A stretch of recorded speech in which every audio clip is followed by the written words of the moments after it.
Hope everyone who's on the call, listening in, wherever you are in the world, is healthy and safe, and your families are healthy and safe, given the extraordinary circumstances we've encountered in 2020. I'm thoroughly excited because I've been watching all the feeds. Just the sheer diversity of culture and geographic diversity on the call is amazing. So it's great to connect with everybody. I'm Jason Twill, Director of the World Cup Strategy at Qatar Foundation. I'm joined by two really close friends and colleagues, Nihal Al-Salah and Jamie Cloud. And we are going to talk about regenerative education through sport. Just a tiny bit about the Qatar Foundation. It's in its 25th anniversary. It's a foundation based in Doha. We are partners with Generation Amazing, so very much in support of the amazing work of the Supreme Committee and the team at Generation Amazing and what they've done to really advance football for development within this region and the world. The foundation itself is a vision of Sheikh Moza bin Nasser and Father Emir Hamad bin Khalifa to really look at education, science, research, and community development, and sports plays a central role in a precinct we've developed called Education City over the last 25 years, and looking at the vision of the country of Qatar in 2030 and how education plays a vital role in shifting our economy and advancing how we think and act on an ecological and social stewardship. So today we're going to unpack what regenerative development means, but I'll first let my two colleagues introduce themselves, and then we'll kind of start some slides to set the scene. Nihal, you want to introduce? Sure. Hello, everybody. It's a pleasure to be here. I'm really looking forward to this panel to discuss regenerative education through sports, and which is probably a new concept for many of you who have logged in.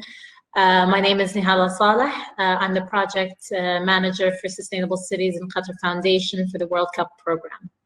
And over to you, Jamie. Okay, hi everybody. I'm Jamie Cloud, and I run the Cloud Institute for Sustainability Education and more regenerative education. Our job is to prepare teachers and write curriculum and make sure that schools can actually educate for a regenerative future. Okay. So you want to put the slides up, Nihal, and we'll do some kind of scene setting. Really what this topic is trying to unpack is how we can really think about sustainability in a much more advanced way, in the way we're educating this next generation, adults and kids alike, on really a paradigm shift in a way that shifts our mental models. Jamie will get into that a bit more in detail. That can really match the scale, magnitude, and speed of the global challenges we face, be it equity, be it gender, be it climate change, energy, water scarcity, air quality, whatever it might be. But looking at the lens of sport, and particularly football, which has a profound influence on society, either through the icons and players, and I've got lost many on this panel because football for development is core to the audience, but how football can really help create that paradigm shift and create a new narrative and an influence on generations to come on how we think and evolve as a species on this planet, and how sport plays a vital role of educating us to be custodians of our community, the environment, and society. So next slide, please, Nihal. So this is a simple way to kind of just explain what we mean by regenerative in the context of the term and it relates to education. So this is an image that we call the trajectory of ecological design. And just as a way to look at how we measure different performance mentality of sustainability in a spectrum. So conventional to the left, basically law or code compliant. It might help to mute your mic, Jamie.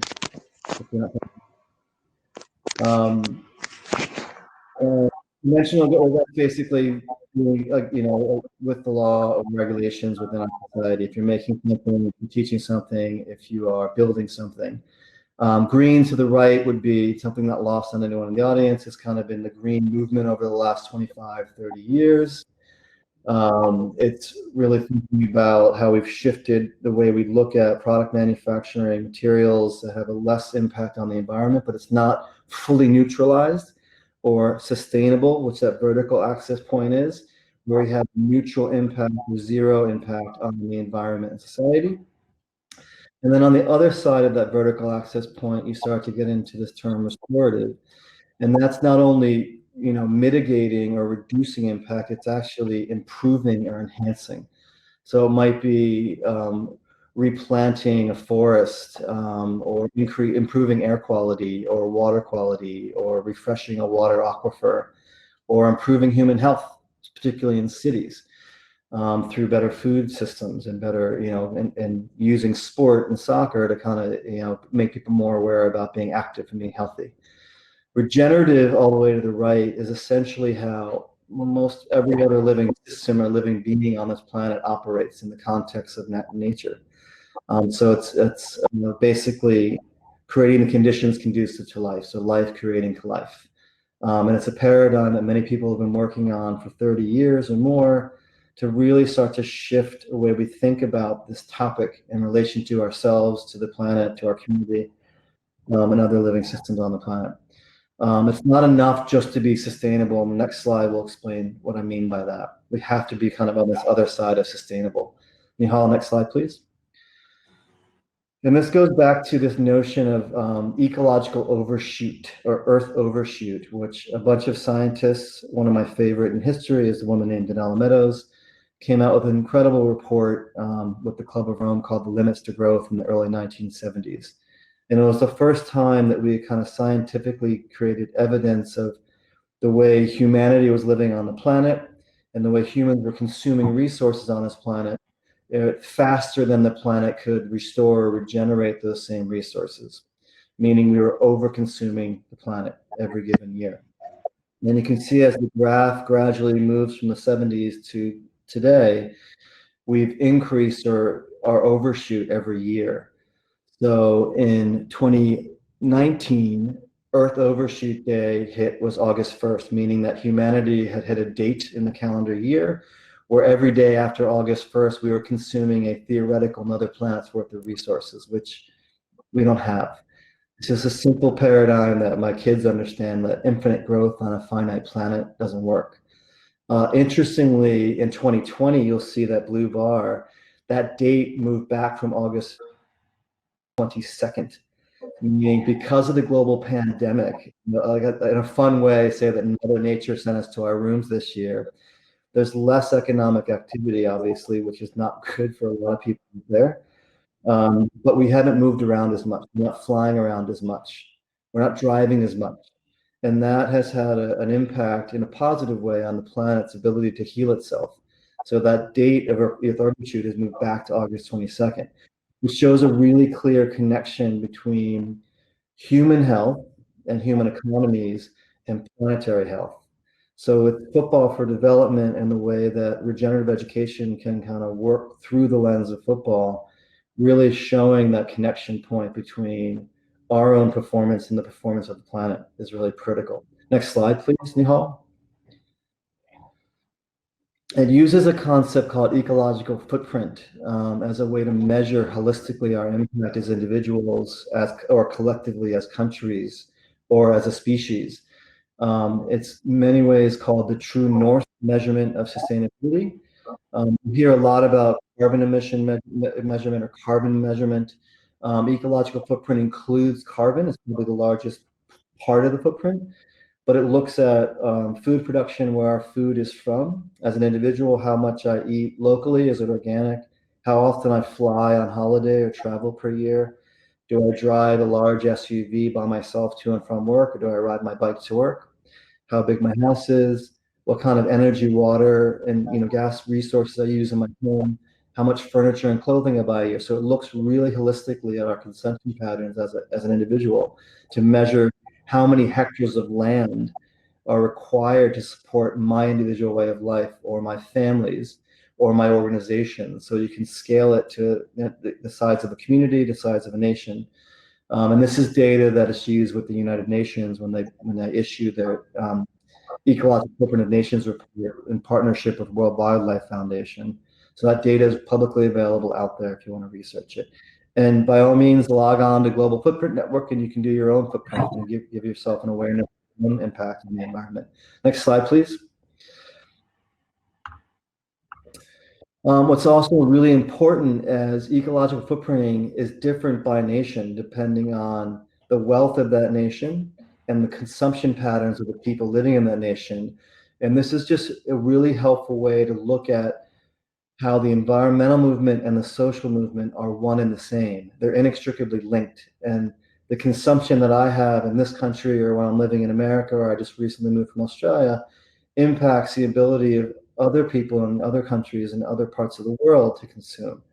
So countries that are usually high GDP and high wealth, like the USA or cities in Europe or the UK, consume multiple plants worth of resources per year. You can see USA on top of that list uses almost 5 plants worth of resources per year, Australia just below that.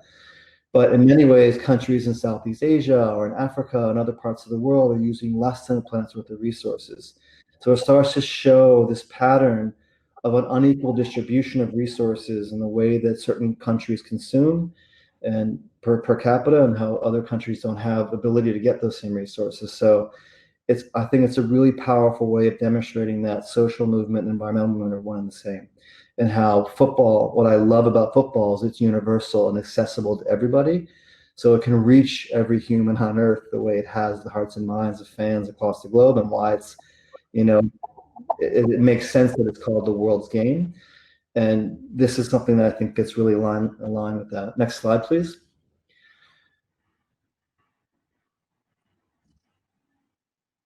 So just reaching into this, the role of education as a way that helps us move from kind of where we are today in this kind of green paradigm, right? Where we've been in this kind of, I want to say corporatized, but this kind of mentality of less bad, and how we look at education and the role of education, not just in the classroom, but on the soccer pitch or football pitch, or in our communities or in our homes, that really start to take hold of how we help shift our thinking and use education as a way to create this arc of human potential that moves us from green to regenerative, and in a way that kind of shifts humanity on a trajectory that can really match not just reducing climate change, but reversing it, not just saving water, but improving, increasing the amount of fresh water so that we don't have parts of the world that are threatened by water scarcity.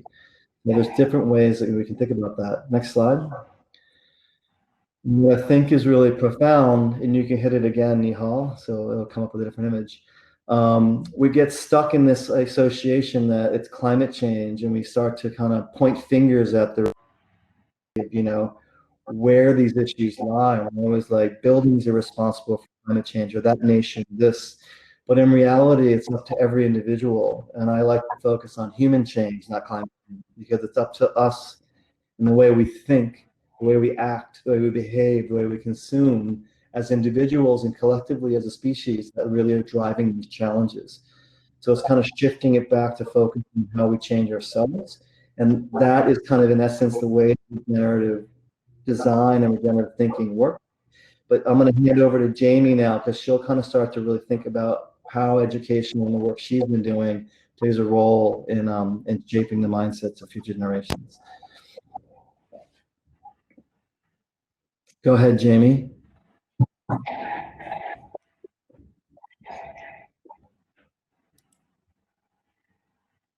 You're on mute, Jamie, by the way.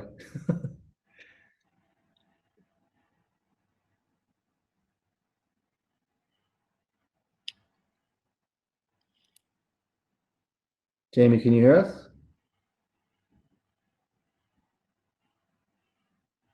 Hi, here I am. Sorry about that. There you are. I'm having some difficulty with the sound here.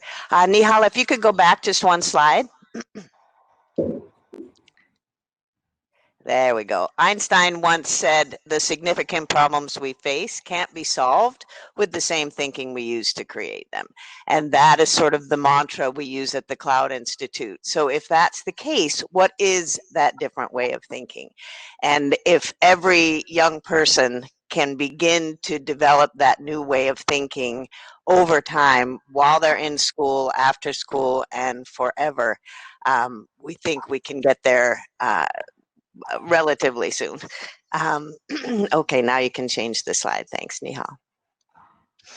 And one of the ways, Nihal, yeah, there you go. Thank you. This is a great example of the kind of thinking that gets us into trouble.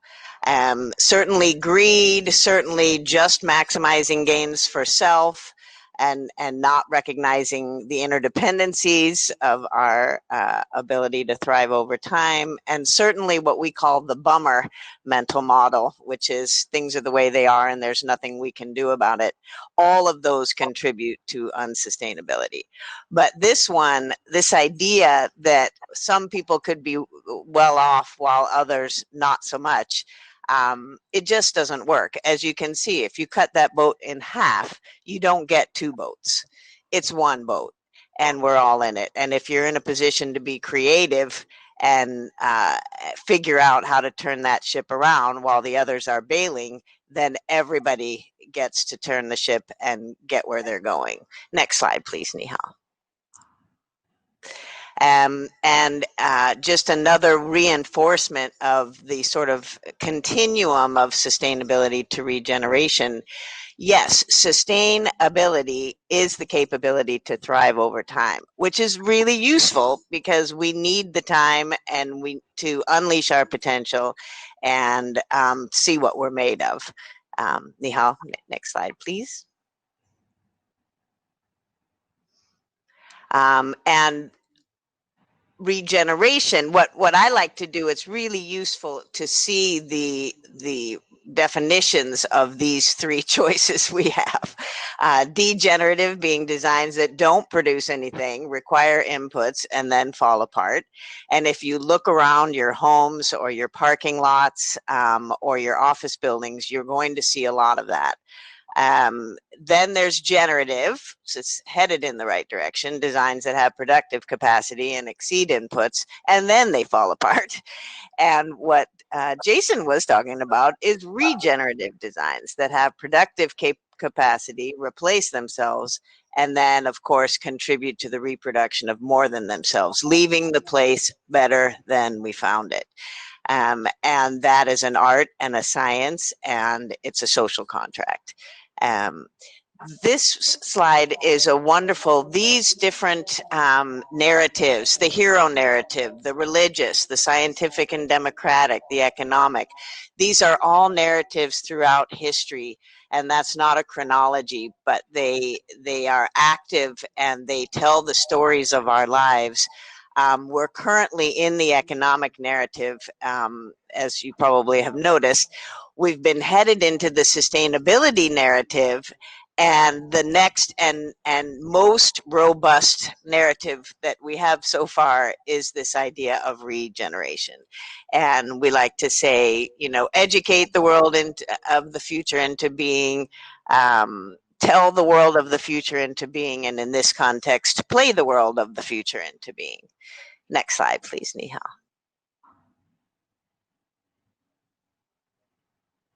Nihal, yeah, thank you. Some of these different ways of thinking that we have been working with over time and embedding into curriculum and instruction in schools all over the world include some of the principles of sustainability and regeneration, the new mental models, and ways of thinking that we need to begin to develop. One of the core principles is the idea that diversity makes complex life possible. It's not something that we want to learn to tolerate because it's something we should be celebrating. There is no life on this planet without diversity. And so that's a big paradigm shift for most people around the world. Next slide, Nihal. There's a bit of a lag, Jamie, so. Change is inevitable. It's interesting because the brain scientists tell us that change is a death threat from our brain's point of view. We're very afraid of change because it's the unknown that is the threat. And yet, change is inevitable on this planet. If it's living, it's changing. And so we need to develop the capacity to and the capability to navigate change, to make it, to adapt to it.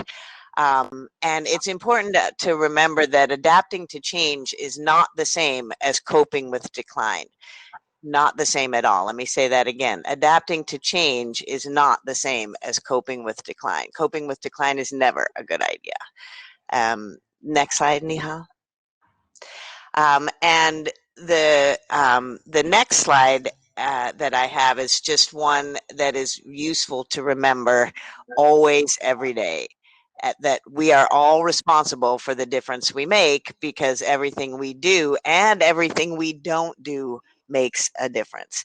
And that's the one, it's that second part that I think gets people. They kind of know that everything they do makes a difference, mostly elders. I don't know that all young people know that yet, but it's not an optional kind of thing. It's not an option to make a difference. In a context of interdependence, we all make a difference. So the idea is to be intentional about the difference we want to make it, and then keep reading the feedback and self-correcting and iterating to make sure that we're headed in the direction that we intended to, because it's the unintended consequences of our thinking and our behavior at the moment that are getting us into trouble. So intention has a lot to do with the direction we move in next. Nihal, I'm going to turn it over to you. Thank you, Jason, and thank you, Jamie, for that. I think you've set the scene beautifully for what the concept of regeneration is, and how we need to slowly kind of move in from that sustainable mindset into a more regenerative paradigm. I think this slide really is the essence of what football is. It's a game that unites people. It's a game with purpose. It's about team playing. It's about individual responsibility as well. And so going back to what you said, Jamie, everything we do and everything we don't do makes a difference. And I can draw those parallels the same within a team. And that's what makes it the beautiful game. And so looking at how things have changed in, for example, Qatar, just Qatar alone with the winning of the bid for the World Cup, FIFA World Cup 2022. It's amazing to see the kind of changes that a country has experienced over time because of a single mega project like a World Cup. So as I said, football and any sport really can be seen as a living system. And I'll quote Bill Reed in our last discussion. He said it so beautifully and eloquently. He said, we can't really save the world. The world is too abstract and it's too big. And each place is different, which requires us to engage in a unique way. So regenerative development is about developing capabilities to participate in the process of evolution. And I think that's really what the crux of what we want to convey today, is that this is a process of evolution. This is a process that we need to start taking responsibility individually and also collectively, and pinpoint the issues based on where we are as people, because every country will have its requirements in terms of how we think about regenerative development. And Qatar had a very unique way of looking at how they will apply the legacy bit of what the World Cup means to Qatar. And it's been a very unique experience. I don't want to speak on behalf of the Supreme Committee or Qatar 2022, but I'm speaking as a person who has lived it and experienced it, and this is why I'm saying this. So the concept of mind performance coaching, which is a concept that happens, which is something that happens in sports all the time, coaching players and how the mind affects the outcome, I think is a very important concept. Because at the end of the day, and we've discussed this with Jamie on many calls before, is that mind models is really what it's about. And regenerative education is about shifting those mind models and getting them to kind of work and change how we approach anything in life. So to put it in a very practical way, let's take football, which is why we're all here today, I think. How do we achieve the best results? How do we do it? We need to be consistent, just like a team player. We need to have sustained effort. We need to train. And that's really how we do it with regenerative thinking. It's about the whole process, from design of logistics, design of stadiums, design of country, design of the game, design of how you put everything together, really, and then see how it affects society and community. Because at the end of the day, at the center of it all is just making sure we have a space for humanity to progress without overshooting the Earth's capacity. And so that concept of thinking in loops and donuts is so important, rather than thinking linearly about things. I want to go see a game, I'm just going to go drive over to it. No, wait a second. Let's think of this. How do I get to the game? What is my carbon footprint? What is my ecological footprint? How do the people who set up the game, the logistics of it, the events, how do they contribute towards this whole thing? These are the types of conversations that we need people to start taking very seriously to cultivate that regenerative thinking. And I think using the FIFA World Cup 2022 is a really great example, because it's the legacy bit of it wasn't just thought in terms of big stadiums that end up being elephant projects. No, a lot of thought was put into the sustainability part of it, the environmental and ecological footprint. A lot of it applies to social development. For example, the Tamrin modules that are online toolkits for training. It's thinking about not just environmentally, but also how this applies to society. So yes, football has a great way of influencing society and looking at how to solve environmental and socioeconomic challenges in a way that avoids this piecemeal approach.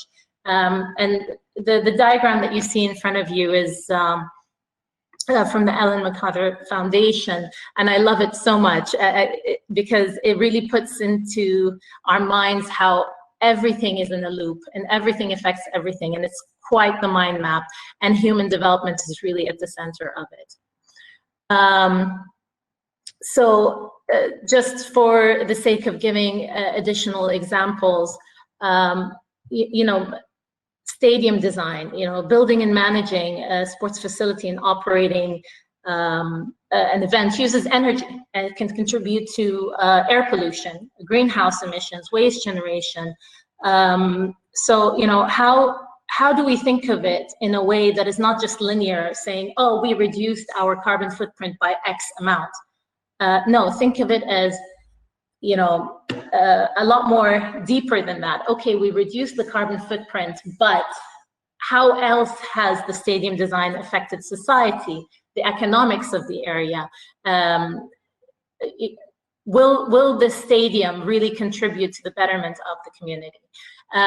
Media has its full control over how things look and feel in today's world, but also in how people behave. So influencers, brand identity, ambassadors that are being used for this game, what is their role in this game? What is their role in this whole regenerative shift?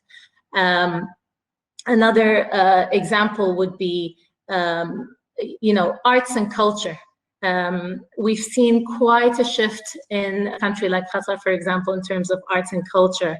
And I think it's very important for games like football to keep in mind that culture is at the heart of the identity of every community.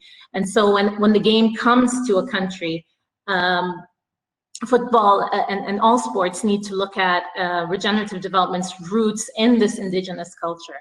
What is its influence historically? I mean, we know that countries like Qatar were not huge players in football, but it's ingrained in their DNA, and it's a game that people love, and it's part of its history, even though they're not the Argentinas of the world or the Brazils of the world.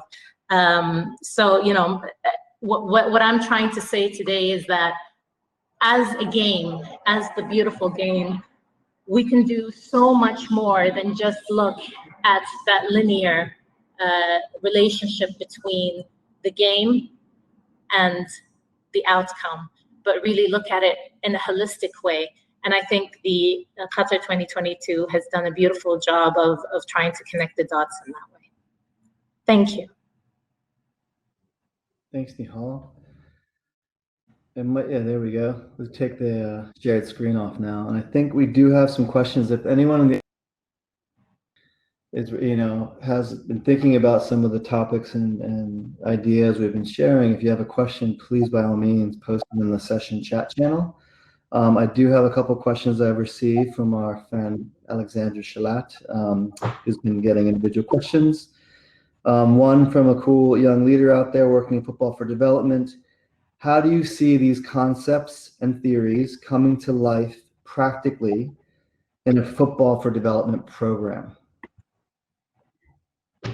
Maybe I'll go with you, Jamie, and I can share some as well. I have one idea. Yeah, I have one idea, and that is that in nature, cooperation and competition are always at play, and there's a dynamic between the two. It's not all about competition. It's competition in the context of cooperation. And I think that's a really useful way to think about sports. Is a great example, particularly football is a great example. So where is it that we're actually competing for personal best, for our to unleash potential, and where is it we need to be cooperating? So in a team, obviously we're cooperating with one another, we're competing against the other team, but we're also cooperating in the field of football. So that's one simple way of thinking about it. I'm sorry, Jason, could you repeat the question again, because I missed it? So the question had to do with how can these concepts and theories come to life practically in a football for development program? Okay, so for in my perspective, I think Jamie put it so eloquently. I could also add to that football for development is really not only about the game in itself, but also what happens before and after the game.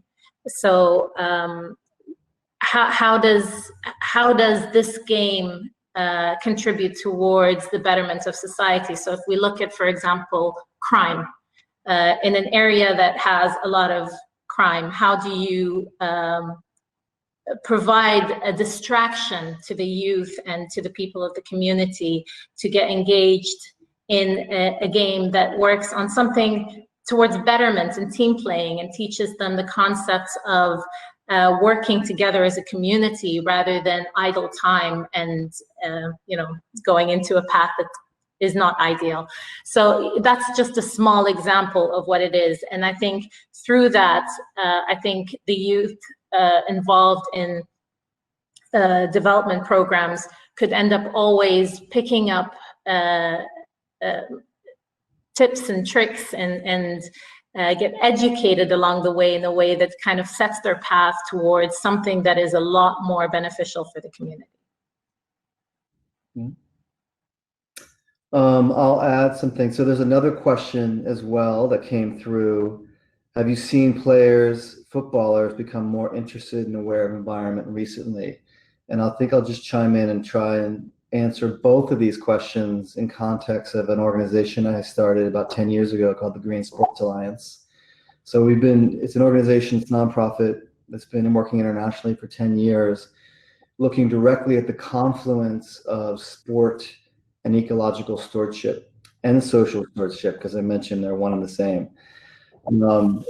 And it's been, yes, there has been, I have seen over that decade, from being exposed to professional and university and local teams across North America, Europe, Australia, Asia, in context of mega events like the World Cup and the Olympics, there is an increased commitment, increased awareness, and importantly, not consistently, but importantly, there are standout players who know they have a responsibility as icons in the way they influence generations of kids, that are riding their bike to practice, and not just because it's good for the environment, but it's good for their health. So it's a really good analogy, and I mentioned earlier, like the link between human health, our health, and planetary health are directly interlinked. And athletes represent the best of us in many ways. When I talk about human potential, I can't really think, I mean, yes, there's mental potential, Nobel Prize people, but the physical potential of people and humans is so well embodied in athletes because they astound us with their feats.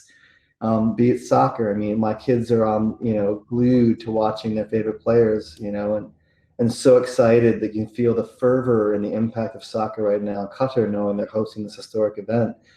And it's so important that they're realizing an awareness. It's not just about driving Lamborghinis and Ferraris, but how they engage local clubs, how they talk about inspiring young women, young girls coming into the sport, or youth. And I think when it comes to football for development, because regenerative development, regenerative thinking and education is very much rooted in culture, and a term that we use called place source potential. And it's not just teaching kids a sport, it's teaching about how that sport is relevant to their cultural evolution and place, the heritage of that sport coming into foray. I just had a great tour of what FIFA and the Supreme Committee have done here on like looking at the heritage and history of soccer in Qatar and what it's meant to a generation of kids and adults that have kind of changed the role that football plays in the culture here, but not just how it receives the culture, of that sport from other countries, but how it evolves and responds to it from its own place and culture and context of where Qatar is in the region, and how that, how coaches and people involved in football for development just change that narrative and talk about that. It's the world's game, but it's a very local game as well. It's played and thought about differently, different techniques. I remember when Pele came on and like had this whole different style that was revolutionary to professional football, and it was kind of, people reacted to it in different ways, but that was coming from his culture and his place in Brazil. And how different players kind of respond to that, I think there's a role that we can talk about more explicitly about. I also think around leadership development and youth development, soccer is really amazing about creating that team mentality and a responsibility to yourself and taking care of yourself. I love, when kids get uniforms and they travel as a club and the team, but teaching them not just about winning the game and conditioning themselves, but what role they have, even at a young level, of being leaders in their community. I've been involved in the climate change movement for a long time, and there's such a profound, strong youth leadership, Greta being one, but many others, that youth are leaders today. We don't have to wait for them to be leaders of tomorrow. They're leaders right now, every single day. I think like football is a good way to correlate that and instill that in the hearts and minds of kids today. No matter where they are in the world, they have an impact and importance to this topic now, if they're 8 years old or 15 years old or 18 years old.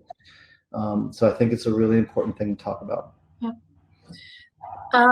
Jason, just to touch on something you mentioned, which is, the role of individuals. I also, for me, especially for a game like football, where youth are so into it, the role of media is also something that we need to focus on. And it kind of makes me remember in 2007, 2008 in the FA Cup in England, this whole media campaign of, I think they called it carbon footy prints. I love that concept, and it was so great because you know, you had 160,000 people pledging on, you know, everything from installing energy efficient light bulbs to, you know, taking buses to, you know, getting together to watch the game over one screen, over, you know, all these things. And so you ended up having fans from Wales saving something like 13.9 tons of CO2 equivalent emissions. And so it really kind of shows you that the media can really be part of this whole regenerative discussion of how it can change the world and how the sport could be controlled in a manner, and I hate the word controlled, but kind of used as a positive and a hopeful way for a better world. It's a great point. I hope that the media spends more and more time sharing the good news and the examples of regenerative practices, because the brain definitely, we are attracted to problems. It generates dopamine in our brains, and we love a good problem, but it doesn't help us get to those solutions. And so the more we focus on the examples of sustainability and regenerative work out there, the faster we'll get there. Thank you. I love the notion of the word, how tolerance plays a role in this. You know, again, that, you know, soccer's played on every corner of the planet. I've played it in sand pits in Africa and played it in Spain. I grew up in the US, and it's not always thought of as a, you know, a football mecca there, but it is in some ways.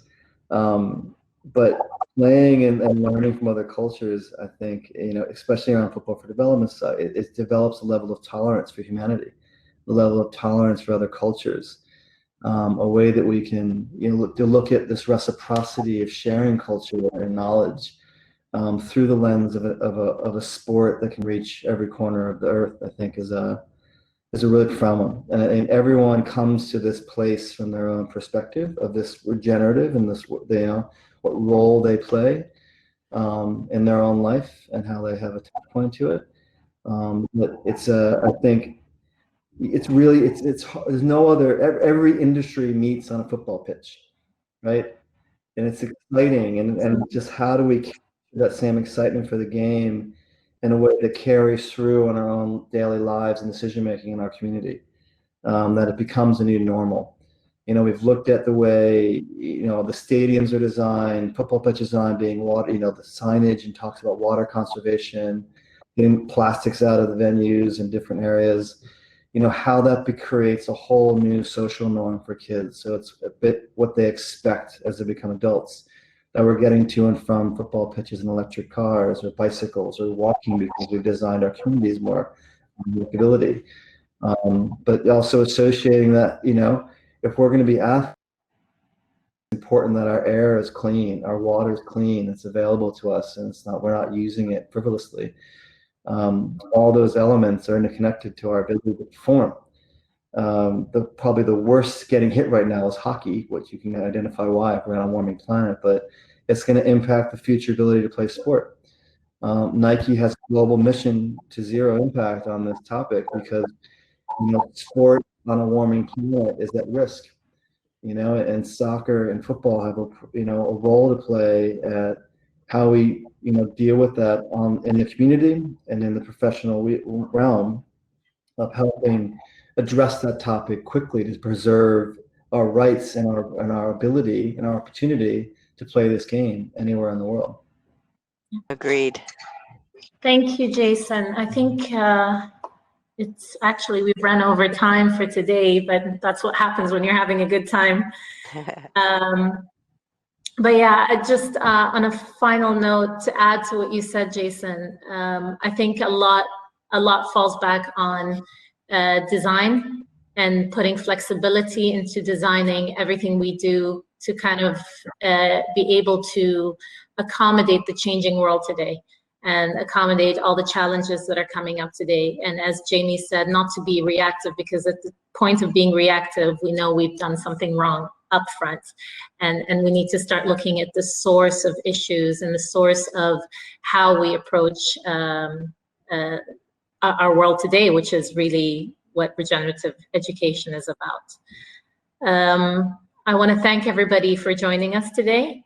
Thank you all, and I appreciate everybody's time. And I think we'll be able to take questions. Are we able to take questions after the session? I'm not sure. Sure. I think other sessions are wrapping up. Okay. So, but they can find us through the Generation Amazing and Hop In website. So we're good. All right. Thanks, That was everyone, fun. That was fun. Thank you, Jason. Thank you, Jamie. Bye for now. Thanks, everyone. Bye.